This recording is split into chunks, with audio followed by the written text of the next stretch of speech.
तो लेबनान में लगातार धमाके हो रहे हैं और एक के बाद एक खबरें आ रही हैं धमाके से जुड़ी हुई और अलग अलग तरीके सामने आ रहे हैं। कम्युनिकेशन डिवाइसेस जो आ रहे हैं, अलग अलग कम्युनिकेशन डिवाइसेस आ रहे हैं और वो डिवाइसेस बता रहे हैं कि कहीं ना कहीं अब लेबनान में किसी के पॉकेट में कुछ भी रखा है वो सुरक्षित नहीं है। और इस वक्त एक बड़ी खबर आ रही है, ब्लास्ट में मरने वालों की तादाद में इजाफा हुआ है। लेबनान ब्लास्ट में अब तक 36 लोगों की मौत हुई है। हमले में 4500 से ज्यादा लोग जख्मी हुए हैं, 4500 से ज्यादा लोग जख्मी हुए हैं। और ये ब्रेकिंग न्यूज आप देख पा रहे हैं। लेबनान ब्लास्ट में अब तक 36 लोगों की मौत हुई है। हमले में 4500 से ज्यादा लोग जख्मी हुए हैं। 450 से ज्यादा लोगों की हालत बेहद गंभीर बनी हुई है।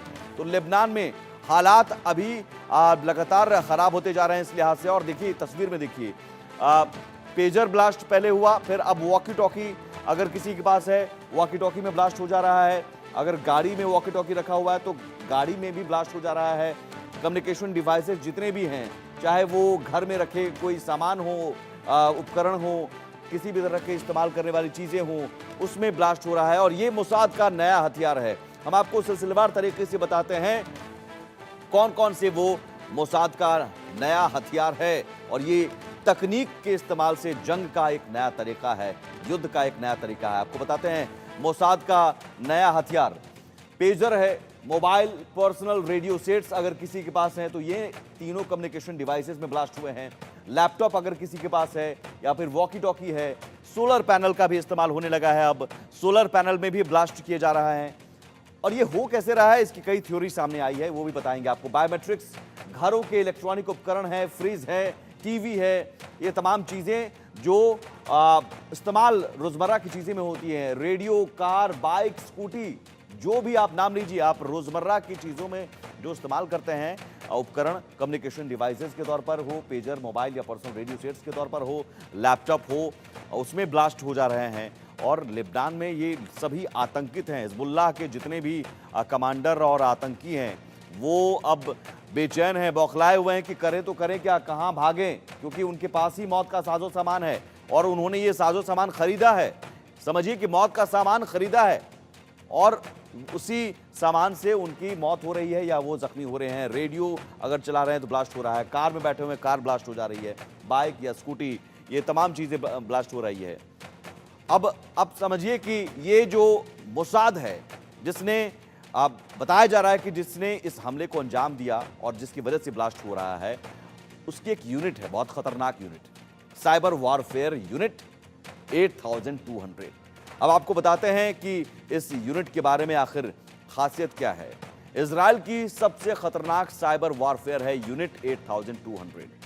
ऑपरेशन आईडीएफ के साथ बड़े जंग में ये शामिल रहा है। काम है इसका कोड ब्रेकिंग, खुफिया इकाइयों की निगरानी करना, डेटा माइनिंग, तकनीकी हमलों में महारत है। और आज टेक्नोलॉजी का युग है। स्ट्रक्सनेट वायरस से अटैक में माहिर है। जो वायरस अटैक होता है सॉफ्टवेयर में, उसमें वो माहिर हैं। तकनीकी हमलों के जरिए देखिए लेबनान में कैसे तबाही मची हुई है। तो इसके पीछे ये मोसाद की यूनिट 8200 जिसने कहर बरपाया है। और यही सवाल अभी बना हुआ है कि क्या हमले के पीछे जो मोसाद की यूनिट है 8200 वो है और कैसे इसने इतने बड़े तौर पर हमले को अंजाम दिया। तो जरा अब आपको हम बताते हैं ग्राफिक्स के जरिए कि हमले के पीछे मोसाद की यूनिट 8200 ने कैसे काम किया। अब ये समझिए कि ये नाम जो है मोसाद की 8200 यूनिट, 12 महीने पहले हमले की प्लानिंग हुई। यूनिट ने 5000 पेजर में विस्फोटक डाले, 5000 पेजर में। सिग्नल इंटेलिजेंस के जरिए डिवाइस में बदलाव किया गया और इसके लिए एआई तकनीक का इस्तेमाल किया गया। हमले के लिए एआई तकनीक का इस्तेमाल और हमले के पीछे ये यूनिट 12 महीने से काम कर रही थी, 1 साल से काम कर रही थी। और तब जाकर किसी को कानो कान पता भी नहीं चला, भनक तक नहीं लगी कि वो जो पेजर खरीद रहे हैं, जहां से उस पेजर में विस्फोटक हैं, जो जेब में वो पेजर रख रहे हैं या वॉकी टॉकी रख रहे हैं, उसमें विस्फोटक हैं। लेकिन जंग का एक अपने आप में नया तरीका। हमारे साथ खास मेहमान जुड़े हुए हैं इस वक्त, मेजर जनरल रिटायर्ड अनुज माथुर, डिफेंस एक्सपर्ट हैं। स्वागत है सर आपका। अनुज जी, सबसे पहला सवाल ये, अपने आप में एक नया तरीका है तकनीक के इस्तेमाल से और बहुत तबाही वाला तरीका है ये। देखिए सुमित, ये एक ऐसा नया आयाम जुड़ा है वॉरफेयर के साथ, जिसके कारण आप देखें ये सिर्फ लेबनान तक सीमित नहीं है। ये आज की तारीख में इस प्रकार के वॉरफेयर इफेक्टिव रिजल्ट लेने का मकसद मतलब ये है कि आज कोई भी सुरक्षित नहीं है। आपके हाथ में मोबाइल है, मेरे हाथ में मोबाइल है, कोई भी सुरक्षित नहीं है। सबसे बड़ी बात यह है, अब हम लेबनान के बारे में बात करते हैं। देखिए लेबनान के ऊपर इस हमले का असर क्या हुआ है। इस हमले का असर लेबनान के ऊपर यह हुआ है कि पहला, उनको ये बता दिया गया है कि मोसाद और यूनिट 8200 में थोड़ा बताऊं आपको कि ये इजराइल की इंटेलिजेंस कोर का एक हिस्सा होती है, और जितने भी क्लैंडस्टाइन ऑपरेशंस होते हैं उन क्लैंडस्टाइन ऑपरेशंस को अंजाम देने की जिम्मेवारी यूनिट 8200 की होती है। और ये बहुत ज्यादा कामयाब यूनिट है, और पिछले कई सालों में इन्होंने कई स्तरों पर लीडर्स को और लोगों को इन लोगों ने एलिमिनेट करने में बहुत बड़ा बड़ा योगदान दिया है। इस प्रकार के हमले भी वो पहले कर चुके हैं। 1996 में भी इस प्रकार का एक हमला हुआ था, लेकिन उसमें कुछ इंडिविजुअल्स को टारगेट किया गया था। तो ये मेरा मानना है कि इन्होंने सप्लाई चेन लाइन में एंटर होकर के शायद इसमें बारूद डाला है और उसको फिर डेटोनेट किया है। लेकिन दूसरी बात जो समझने की है वो ये है कि ये सिर्फ पेजर्स में नहीं हो रहा। पेजर्स में आप मान लेते हैं कि सप्लाई चेन लाइन से आपने घुस के उसने बारूद डाल दिया, रेडियो सेट्स में हो रहा है। ये घर के, जैसा आपने बताया कि घर के इक्विपमेंट्स में हो रहा है। तो ये हर चीज में बारूद फिट करना संभव नहीं है। इसके लिए एक और टेक्निकल तरीका है, इलेक्ट्रोमैग्नेटिक पल्स ये जनरेट करते हैं। एक डेफिनेट फ्रीक्वेंसी पर वो इलेक्ट्रोमैग्नेटिक पल्स को जनरेट किया जाता है। पहले आप हैक करके उस इलेक्ट्रॉनिक आइटम जो भी आपका है उसमें एंटर करते हैं, और फिर इतनी पावरफुल इलेक्ट्रोमैग्नेटिक पल्स जनरेट करते हैं जो कि आपको पूरी तरह से इस प्रकार का बॉम्बार्डमेंट, इस प्रकार का ब्लास्ट करने के लिए सक्षम होती है। एक चीज मैं आपको बताता हूं कि ईएमपी, देखिए जो ईएमपी है, आप देखेंगे कि ये जो एरियल न्यूक्लियर ब्लास्ट हैं वो बैन है। टेस्ट करना भी वो इसलिए बैन होता है कि तो वो ये जो अपने आप न्यूक्लियर ब्लास्ट बिल्कुल होता है, वही मैं कह रहा हूं कि अब तक जो एक मिनट सुमित जी, जी एक सेकंड मेरे को जी प्लीज सर, दीजिए। वो जो न्यूक्लियर ब्लास्ट होता है वो भी किसी गिवन एरिया के ऊपर इतनी जबरदस्त इलेक्ट्रोमैग्नेटिक पल्स क्रिएट करता है जिससे कि उसके अंदर, उसके एरिया में आने वाले तमाम इलेक्ट्रॉनिक इक्विपमेंट जैम हो जाते हैं। तो ये बहुत बड़ा मेरे हिसाब से और बिल्कुल, और अटैक सबसे हुआ बड़ी है। बात है कि इसमें अंतर्राष्ट्रीय नियम भी स्पष्ट नहीं है कि अब इस तरह की स्थिति से कैसे निपटा जाए, और अगर ऐसी स्थिति होती है तो कैसे निपटा जाए। लेकिन लेबनान में दहशत है, और लेबनान में लगातार इस ब्लास्ट के बाद, और खासतौर पर जो पेजर और फिर वॉकी टॉकी या फिर जो भी उपकरण हैं उनमें धमाका हो रहा है। तो एक बड़ी खबर यह है कि जबरदस्त दहशत है लेबनान में। 60 घरों के उपकरणों में दहशत हुआ है। Pager, walkie talkie, radio set, mobile में ब्लास्ट हुआ है। 20 लोगों की मौत हो चुकी है, कई लोग घायल बताए जा रहे हैं, कई लोगों की आंखों की रोशनी चली गई है। राजधानी बेरूत के साथ कई शहरों में ये मास अटैक हुआ है। पेजर समेत कम्युनिकेशन डिवाइसेस में धमाके हुए हैं, और सीरियल ब्लास्ट के बाद दहशत है। लोग ये समझ नहीं पा रहे, वहां फिर जो हिजबुल्लाह के मेंबर्स हैं, कमांडर हैं, वो समझ नहीं पा रहे हैं कि भाई किन चीज़ों का हम इस्तेमाल करें अब, और सभी चीज़ों को हटा दें घर से। कहाँ, कब, किस वक्त और किस चीज़ में धमाका हो जाए जो हम रोज़ इस्तेमाल कर रहे हैं वो पता नहीं। वहाँ दहशत की स्थिति ये है। तो मोसाद का ऑपरेशन, अब समझिए कि धमाके कहाँ कहाँ हुए, और 60 घरों के इलेक्ट्रॉनिक सेट, दुकानों में रखे रेडियो सेट, वहाँ धमाका हुआ है। मोबाइल फ़ोन में धमाका हुआ, 15 गाड़ियों की बैटरी में धमाका हुआ है, 1 दर्जन से ज़्यादा बाइक और स्कूटी में धमाका हुआ है, बायोमेट्रिक डिवाइस में धमाका हुआ है, और 500 से ये छोटे छोटे धमाके दूसरे दिन भी ज़्यादा हुए हैं। 500 से भी ज़्यादा धमाके हुए हैं, भले ही छोटे हैं लेकिन ये नुकसानदेह, सीधे सीधे, क्योंकि आपके पॉकेट में वो चीज़ें आपके साथ हैं और वो धमाका होता है, नुकसान सीधे पहुंचाता है। आंखों की रोशनी कई लोगों की चली गई है। करीब 13 तरह के डिवाइस में ये ब्लास्ट हुआ है। अपने आप में ये हैरान कर देने वाला हमला, और आश्चर्यचकित पूरी दुनिया है, अचंभित है कि आखिर ये कैसे पेजर में हुआ। चलिए ठीक है, पेजर को हैक किया गया या तमाम थ्योरीज सामने आई, लेकिन अब pager, walkie talkie, radio sets, TV, fridge, गाड़ी, स्कूटी, बाइक सब में धमाका हो रहा है। तो कितना नुकसान हुआ है इस समझिए। अब तक 20 से ज्यादा लोगों की मौत हो चुकी है, 500 लोग घायल हो गए हैं। 2 दिन में 36 से ज्यादा की मौत। 20 से ज्यादा की मौत तो एक दिन की बात हमने बताई, 2 दिन लगातार धमाके हुए हैं और कुल 12 कमांडर्स, हिजबुल्लाह के 12 कमांडर्स की मौत हुई है। 500 से ज्यादा लोगों की आंखों की रोशनी चली गई है। अंदाजा लगाइए कि यह धमाका कितना खतरनाक है। तो धमाका लगातार हो रहा है। अब सवाल है कि अब आगे क्या होगा। धमाके से लेबनान दहला है और अब आगे क्या होगा? क्या अब आगे युद्ध होगा? क्योंकि ये सब जानते हैं हिजबुल्लाह का समर्थन कौन कर रहा है, ईरान कर रहा है।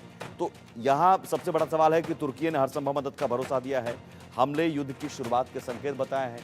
तो तुर्की अब क्या करेगा? तुर्की ने तो कहा कि हम हर संभव मदद करेंगे लेबनान का, हिजबुल्लाह का, और ये हमले युद्ध की शुरुआत के संकेत हैं। सीधे सीधे ये धमकी इजरायल इंटरनेशनल लॉ का उल्लंघन कर रहा है तुर्की का ये बयान। 2 दिन से लगातार हमले हो रहे हैं।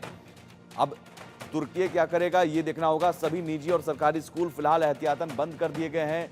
टेक्निकल इंस्टीट्यूट और यूनिवर्सिटी बंद कर दिए गए हैं, क्योंकि वहां पर कई सारे उपकरणों का इस्तेमाल भी होता है। तो डर ये होता है कि कहीं ना कहीं और भी इस तरह के धमाके हो सकते हैं क्या। सीरिया में भी ब्लास्ट की खबर आई थी। मेजर जनरल रिटायर्ड अनुज माथुर हमारे साथ जुड़े हुए हैं। अनुज जी, हमने जिन उपकरणों की बात की, bike, scooty, car, TV, fridge, क्या एक साथ मास लेवल पर सभी इतने सारे उपकरणों में, और पता है कि उपकरण कहाँ कहाँ किसके पास है, तो वहां पर हम उसमें विस्फोटक डाले जा सकते हैं, ये हुआ कैसे? देखिए, मैं यही आपको बताने का प्रयास कर रहा था। देखिए, ये विस्फोट 2 तरीके से किए जा सकते हैं। एक तरीका तो ये है कि आप फिजिकली विस्फोटक उसके अंदर डालें, जो कि शायद पेजर्स के केस में हुआ है कि आप सप्लाई चेन में घुस जाएं और जहां से कहीं जाकर के और उसको इतना विस्फोटक उसमें डालें जो कि किसी भी स्कैनर्स के थ्रू भी पकड़ा नहीं जा सकता है। तो वो एक तरीका। दूसरा तरीका होता है कि आप उसकी इलेक्ट्रॉनिक डिवाइस को हैक करें और फिर वहां पर इलेक्ट्रोमैग्नेटिक पल्स जनरेट करें, जो कि ब्लास्ट कॉज करेगा, बैटरी फटेगी और उससे ब्लास्ट होगा। तो ये दूसरा तरीका है। देखिए, मैं आपको एक टेक्निकल बात बताना चाहता हूं कि ये ब्लास्ट उन्होंने कर दिए, लेकिन इसका सबसे बड़ा असर क्या हुआ है। आप देखेंगे कि कोई भी जब लड़ाई होती है, आज युद्ध की परिस्थिति में लेबनान और पूरा वेस्ट एशिया है, जब भी कोई लड़ाई होती है तो सबसे ज्यादा आवश्यक जो लड़ाई का जो जो सेंटर होता है वो कम्युनिकेशन होता है। आज ऐसी परिस्थिति है लेबनान में कि हिजबुल्लाह का कोई भी कमांडर या सैनिक इस बात का यकीन नहीं करेगा कि उसके हाथ में जो डिवाइस है वो फट सकती है। तो उससे क्या हो रहा है आपको कि आप लड़ाई का संचालन सुचारू रूप से नहीं कर सकते। आप कैसे इसको कम्युनिकेशन कंट्रोल करेंगे? तो ये बड़ा भारी एक इफेक्ट डाला है। इसका मतलब ये हुआ कि तुर्की और ईरान से भी संपर्क अब करने में कहीं ना कहीं डरेंगे, हिचकेंगे। उन्हें लगेगा कि भाई अगर किसी से संपर्क करेंगे तो क्या हम उस डिवाइस का इस्तेमाल करेंगे। मैं यही बता रहा हूं आपको। देखिए, तुर्की और ईरान दोनों, मेरा अभी भी ये मानना है कि दोनों डायरेक्टली इस वॉर में इन्वॉल्व नहीं होंगे। अब क्या करेंगे, क्या रिएक्शन होगा? क्योंकि अगर इसके ऊपर रिएक्ट नहीं करते हैं तो वैसे ही ईरान ने इस्माइल हैनिया के असैसिनेशन के बाद बहुत शो डाउन, उनका फेस डाउन हो गया है। उसके बाद अगर यहां भी कुछ नहीं करेंगे तो परेशानी होगी। अब ईरान मेरे हिसाब से अपने प्रॉक्सीज को और स्ट्रेंथन करेगा, उनको और हथियार देगा। दूसरा काम ये कर सकते हैं कि आईसिस के लड़ाके सीरिया से आप उस इलाके में लड़ने के लिए, फिजिकली लड़ने के लिए भेजें। लेकिन फिर वही बात मैं बता रहा हूं कि सीरिया में भी ब्लास्ट किए हैं उन्होंने और कम्युनिकेशन इक्विपमेंट में ब्लास्ट किए हैं। तो अगर आपको कोई भी लड़ाका लड़ने के लिए युद्ध के मैदान में भेजना है और अगर वो आउट ऑफ कम्युनिकेशन है, he is a sitting duck. वो कोई किसी किस्म का सोल्जर नहीं है, he can be just taken on. तो मेरा ये मानना है कि ये बहुत बड़ा असर हुआ है। लेकिन आप देखेंगे आने वाले समय में इजराइल के ऊपर हूथी, हिजबुल्लाह और थोड़ा बहुत हमास, क्योंकि हमास का रेजिडुअल कॉम्बैट पोटेंशियल जो है वो इजराइल ने इतना कम कर दिया है कि उससे कोई भी साइजेबल या वर्थवाइल अटैक होने की संभावना मेरे हिसाब से काफी कम है। शायद यही वजह है कि वो गाजा से कुछ ट्रूप्स को एक्सट्रिकेट करके और उनको रीलोकेट उन्होंने नॉर्दर्न इसराइल में किया है ताकि वो लेबनान को टेक ऑन कर सकें। एक सबसे बड़ी जो डिफरेंस है इसराइल में और इन तीनों हुती और हमास और लेबनान में, वो ये है कि ये लोग एक ट्रेंड और ऑर्गेनाइज्ड आर्मी नहीं है। यार अभी अभी आप कह रहे हैं कि ईरान और तुर्की के पास ज्यादा ऑप्शन नहीं है कि वो रिटेलिएट करें तुरंत और सीधा रिटेलिएट करें, सीधा जंग में उतरें, क्योंकि इजराइल ने किया है या फिर मोसाद ने किया, ये भी अभी इजराइल ने ना स्वीकार किया है और ना कोई कह सकता है दावे के साथ। ये जरूर है कि मोसाद ने किया, सब कह रहे हैं। लेकिन मैं एक बात बताऊं कि मैं आ रहा हूं सर, एक ब्रेकिंग न्यूज के बाद आ रहा हूं सर। एक ब्रेकिंग न्यूज, अब तक जितने भी धमाके हुए हैं उस धमाके के बाद हिजबुल्लाह के खेमों में भगदड़ मची हुई है। आपकी टीवी स्क्रीन पर ब्रेकिंग न्यूज आ चुकी है और धमाके के बाद अब हिजबुल्लाह के खेमे में भगदड़ है। धमाके में हिजबुल्लाह के 5 कमांडर्स की मौत हो चुकी है और यही इजराइल चाहता भी था, यही मोसाद चाहता भी था कि हिजबुल्लाह के कमांडर्स निशाने पर, टारगेट पर। 1300 से ज्यादा लड़ाकों की मौत हुई है। हिजबुल्लाह के 12 सदस्यों की मौत हुई है और 1300 से ज्यादा लड़ाके जो हैं वो जख्मी हुए हैं। आप अंदाजा लगाइए कि हिजबुल्लाह जो लगातार इजराइल के खिलाफ हमले करने की प्लानिंग कर रहा था, हमला भी कर रहा था, अब वो आज की स्थिति ऐसी है उसके पास कि अब उसके पास लड़ाके जितने भी हैं वो जख्मी हैं, अस्पताल में भर्ती हैं, कमांडर्स की मौत हो चुकी है। हिजबुल्लाह अब एक दूसरे से कम्युनिकेट कैसे करे, इसे लेकर अब पसुपेश में है कि भाई हम डिवाइस का इस्तेमाल करें तो कैसे करें। एक और ब्रेकिंग न्यूज, हिजबुल्लाह की लेबनानियों से बड़ी अपील, और अपील ये की गई है, ये डर देखिए, डर है, अपील ये की गई है कि अपने इलेक्ट्रॉनिक उपकरण बंद कर दें। लेबनान में जितने भी रह रहे हैं लोग हैं वो अपने इलेक्ट्रॉनिक उपकरण बंद कर दें। विदेश मंत्री ने कहा कि अटैक ये युद्ध के संकेत हैं और हिजबुल्लाह की लेबनानियों से फिलहाल अपील ये है कि आप अपने इलेक्ट्रॉनिक उपकरण बंद कर दें। आप क्या क्या बंद करेंगे? TV, fridge, bike, scooty, car, सब कुछ ठप। पेजर, मोबाइल का इस्तेमाल तो करते नहीं थे, पेजर या फिर वॉकी टॉकी, तो तमाम जो कम्युनिकेशन डिवाइसेज हैं वो हिजबुल्लाह के पास मजबूरी ये है कि वो अब नहीं इस्तेमाल कर सकते हैं और यही वजह है कि यहां अब आगे क्या करेंगे वो स्ट्रेटजी भी नहीं अपना पा रहे हैं। वॉकी टॉकी में ब्लास्ट हुआ, पहले पेजर में ब्लास्ट हुआ और उसके बाद वॉकी टॉकी में ब्लास्ट हुआ। वॉकी टॉकी क्या है ये आपको बताते हैं। और वॉकी टॉकी दरअसल वायरलेस कम्युनिकेशन हमेशा से युद्ध के मैदान में भी इस्तेमाल होता है। वो तार और इंटरनेट के बिना काम करने वाला यंत्र है वॉकी टॉकी। 2 या उससे ज़्यादा यूज़र के बीच बातचीत हो सकती है, ग्रुप में भी बातचीत होती है, एक सीमित दायरे में बिना रुकावट के यह बातचीत संभव है और रेडियो सिग्नल आधारित कम्युनिकेशन डिवाइस है। यहाँ पर यही थ्योरी है कि क्या सिग्नल बेस्ड ये हमले किए गए। Walkie talkie wireless communication devices हैं, तो कम्युनिकेशन डिवाइसेज जितने भी हैं वो सिग्नल आधारित होते हैं। तो क्या उन सिग्नल का इस्तेमाल करके ये हमला किया गया, धमाका किया गया, ये भी एक थ्योरी है। किसी भी थ्योरी की पुष्टि नहीं हुई है कि किस तरीके से इस हमले को अंजाम दिया गया। और अगर वॉकी टॉकी और पेजर की बात मान लें या मोबाइल की बात मान लें, फिर बाइक, स्कूटी, फ्रिज, टीवी में कैसे ब्लास्ट हुआ, वहाँ भी थ्योरी अलग अलग आ रही है सामने। लेकिन गलती कहाँ की हिजबुल्लाह ने गलती कहाँ की ये समझिए। मोसाद को अंडर एस्टिमेट किया। मोसाद आसानी से मोबाइल की लोकेशन ट्रैक कर सकता है। बीते दिनों मोबाइल रखने वाले हिजब के कई कमांडर मारे गए। हिजबुल्लाह ने मोबाइल छोड़कर पेजर तकनीक पर शिफ्ट किया, कहा कि भाई मोबाइल खतरनाक हो सकता है।